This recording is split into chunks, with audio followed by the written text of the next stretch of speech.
I always thought family was supposed to be your first line of support, the people who believed in you when no one else would. That's what everyone tells you, right? I used to believe it too. My name is Marcus Reed, and for most of my childhood, my family was my entire world. My father, William, built our family home with his own hands on the outskirts of Portland. I can still smell the sawdust that always clung to his clothes, see the pride in his eyes as he surveyed each day's progress on whatever project occupied his weekends. "This is real work, Marcus," he'd say, guiding my small hands to help hammer a nail. "Building something you can touch, something that lasts." Those early memories are tinged with golden light in my mind. Family dinners where Dad would recount tales from the construction site, my sister Vanessa laughing as she helped Mom in the kitchen, the sense of belonging that filled every corner of our home. I was 15 when I discovered programming, hunched over a clunky secondhand computer Dad brought home one day. "Build something that lasts, son," he'd said with a proud clap on my shoulder. In those early days he'd peer over my shoulder curiously as I wrote my first lines of code, not understanding but still supportive in his own way. "My son, the computer genius," he'd tell his friends, and I'd swell with pride. College was when everything began to change. I met Sophia during freshman year, brilliant, ambitious, with a laugh that made my heart stutter. We'd stay up late in my dorm room, her head on my shoulder, as I excitedly explained my ideas for encryption protocols that could revolutionize cybersecurity. "You're going to change the world someday," she'd whisper, and I believed her. I believed in us. When I called home to tell my parents I wanted to drop out and pursue my encryption development full-time, the long silence on the other end of the line was my first taste of what was to come. "Marcus, don't throw away your future on computer games," Dad finally said, his voice heavy with disappointment. "You need a degree, son. Something to fall back on when this phase passes." That was the first crack in what would become a chasm between us. Each family gathering became an exercise in restraint. "So, still playing with your internet money?" Dad would ask over Thanksgiving turkey, not even trying to hide the dismissal in his tone. "You know, Cameron just sold another luxury property," he'd add, gesturing to my brother-in-law. "Now that's a career with a future." I'd catch Vanessa's sympathetic glance across the table, but even she seemed to think my work was some kind of eccentric hobby I'd eventually outgrow. The worst part was watching Sophia slowly lose faith in me. "I love you, Marcus, but I need stability," she said one night in my tiny Pearl District apartment, surrounded by whiteboards covered in code. "I can't build a future on digital dreams." When she walked out the door, taking her warmth and belief with her, something broke inside me. I sat alone that night, the glow of my monitors casting blue shadows across the room, and for the first time, I wondered if they were all right about me. Was I just chasing fantasies while real life passed me by? Have you ever had that moment when you question everything you've been working toward? When the voices of doubt, especially from those you love, become so loud they drown out your own conviction? I spent hours that night staring at my code, wondering if I was the fool everyone thought I was. But something stubborn in me refused to give up. Maybe it was pride, maybe it was spite, or maybe it was simply that I could see something in my work that they couldn't. The real breaking point came at my niece's 5th birthday party. I overheard Dad in the kitchen, talking to a family friend. "We're still waiting for Marcus to grow up and join the real world," he said with a weary sigh. 29 years old and still playing with computers in his apartment. Vanessa tried to defend me. "Dad, Marcus is really passionate about his work. Maybe we should." But Cameron cut her off with a laugh. "Someone needs to drag him into reality. I've offered him a job at the agency 3 times now." I might have let it go, swallowed the hurt like I always did, if I hadn't discovered later that Dad had actively discouraged his friend Ray, who ran a small venture capital firm, from investing in my startup. "I was protecting him from throwing money away," Dad justified when I confronted him. "You should be thanking me." I didn't thank him. Instead, I poured out 6 years of accumulated hurt and disappointment, the betrayal of having my own father undermine my dreams behind my back. "You've never even tried to understand what I do," I said, my voice breaking. "Not once." "You're being too sensitive, Marcus," Mom interjected. "We're just concerned about you." But concern shouldn't feel like sabotage. I walked out that day and didn't speak to any of them for months. The silence was both painful and liberating. Without the constant weight of their disapproval, I threw myself into my work with renewed focus. The irony wasn't lost on me that their betrayal had become my most powerful motivation. 6 months later, when Encrypted Shield, a major cybersecurity company, approached me about acquiring my encryption protocol, I barely slept for weeks as negotiations unfolded. The final offer, $24 million plus ongoing royalties, seemed surreal, numbers on a page that couldn't possibly belong to my life story.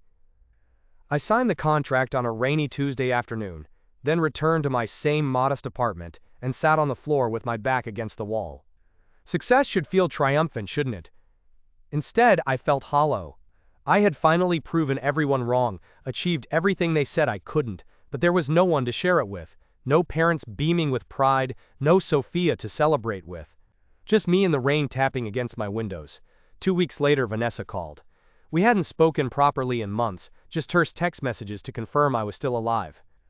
"Dad needs surgery," she said without preamble.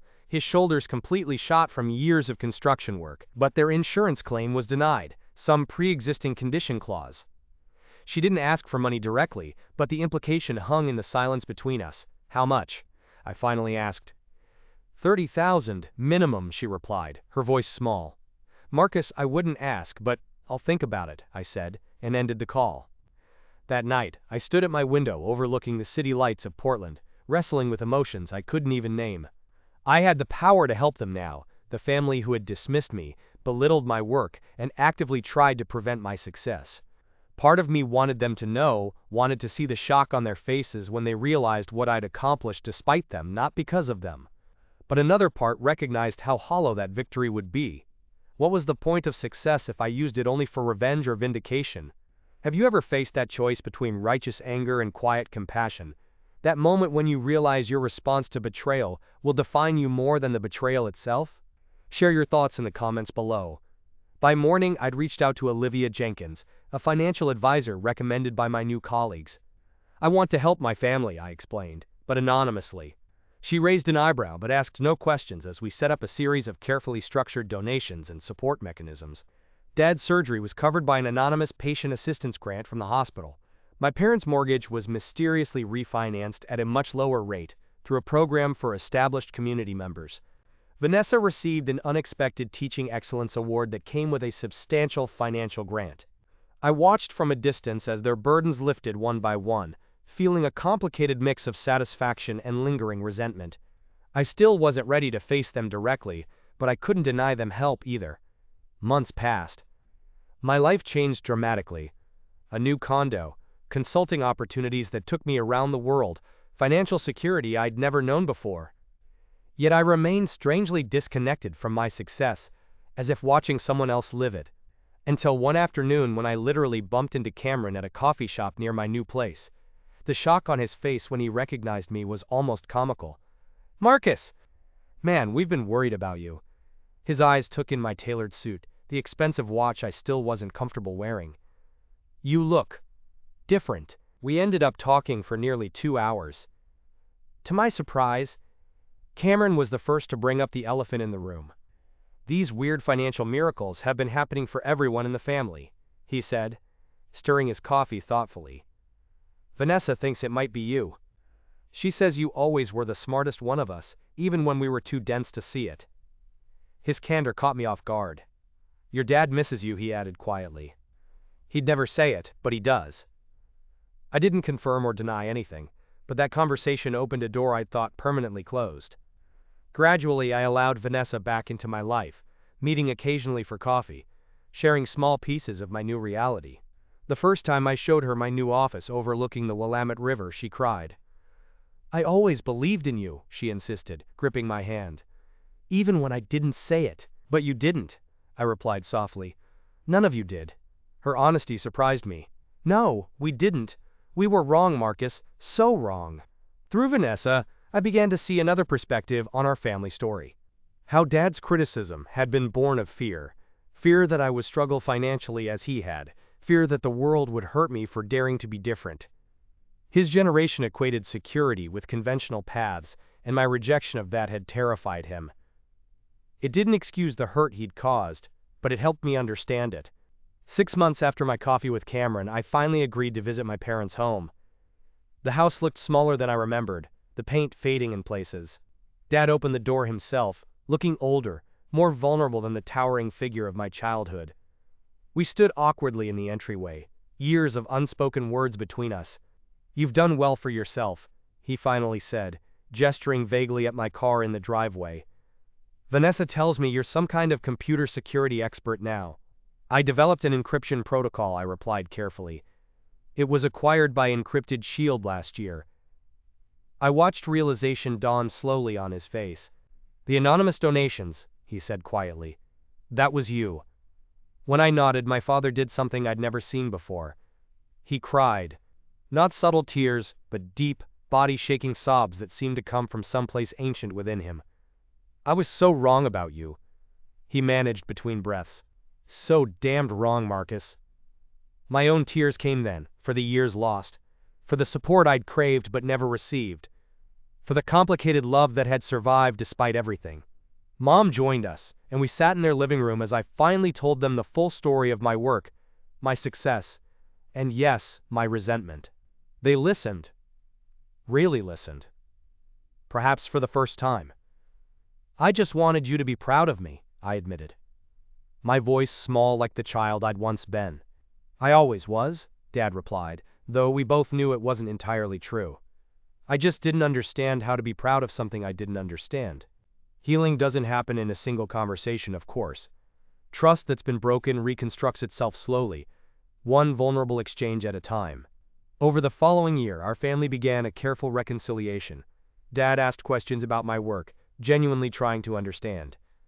I showed patience I hadn't known I possessed. Mom created a scrapbook of news articles about my company, proudly showing it to her friends. Small steps, all of them, but meaningful. The most surprising change came in my father. He started taking computer classes at the community center, fumbling through basics I'd mastered as a teenager.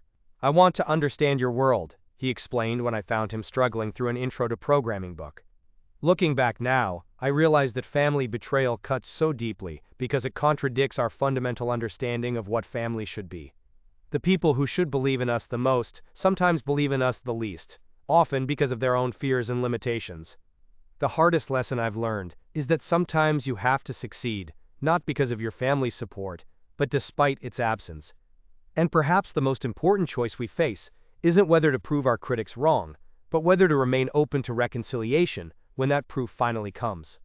I sometimes wonder what would have happened if I'd flaunted my success, used it as a weapon against those who doubted me. That momentary satisfaction would have cost me the deeper healing that's now taking place. Family relationships can cause our deepest wounds, but also offer profound healing. If my story resonates with you, please subscribe for more stories of betrayal and redemption, and hit the notification bell to never miss a new upload. And I'm curious, have you ever had to forgive a deep betrayal by someone you love? What helped you find that path to forgiveness? Last week, I helped Dad set up his first cryptocurrency wallet. As I watched his weathered hands, once so dismissive of my internet money, carefully type in the passphrase I'd created for him, I felt something heal in me that I'd thought permanently broken. "I'm proud of you, son," he said, not looking up from the screen. "I should have said it years ago." Sometimes, the words we wait so long to hear are all the sweeter for their delay. And sometimes, the success that matters most isn't measured in dollars, but in the courage to remain open to love, even after betrayal. I don't know if my father and I will ever fully bridge the gap between us. Some wounds leave permanent scars. But I do know that my success means more now that I've chosen to share it rather than wield it, to understand rather than resent. If you've experienced the particular pain of family betrayal, know that you're not alone. Your path to healing may look different than mine, but I hope you find it. And if you'd like to hear more stories like this one, please like this video and share it with someone who might need to hear that success is possible, even when it seems no one believes in you.